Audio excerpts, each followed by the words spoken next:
Amen. Ek wil vanmorgen aan hierdie oggenduur wil ek praat oor die volgende gedeelte. Grace, hier is grace. Ek wil praat oor sy genade in hierdie oggenduur. Amen. Iemand skree genade. Genade. Ek wil hoor sê genade. Genade. Sê sy genade is vir my genoeg. Sy genade. Amen. Sy genade is vir my genoeg en ons is vir die Here dank. Ons is vanmorgen in die Bybel 2 Korintiërs 12 vers 9. As u vinnig na die woord toe kan gaan, amen, en net na die skrif gaan lees, ons is vanmorgen in 2 Korintiërs 12 vers 9, ons gaan die Here wonderlik vertrou vanmorgen om ons te seën met hierdie gedagte, amen, sy genade is vir ons genoeg. His grace is sufficient unto us, and we are so glad for what the Lord is doing. Ek is vir die Here bly vir wat die Here vir julle doen. En ek is vir die Here bly dat hy julle oopmaak. Die skrif wat Broer Siegfried selfs vanmorgen bring, wat is die skrif, Broer Siegfried?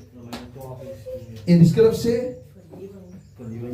by the renewing of your mind, amen, and that's why God needs to speak with you.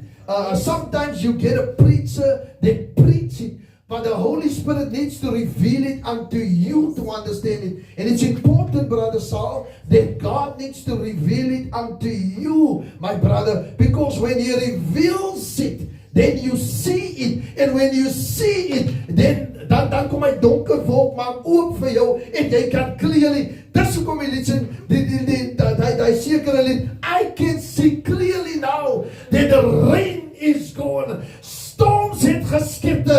Ek kan ook clearly sien dat die storms het verdwyn, maar die hand van die Here, sy genade was vir my meer as genoeg. Die Bybel sê vanmorgen in 2 Korintiërs 12 vers 9, en hy het vir my gesê, my genade is vir jou genoeg, want my krag word in swakheid volbringe.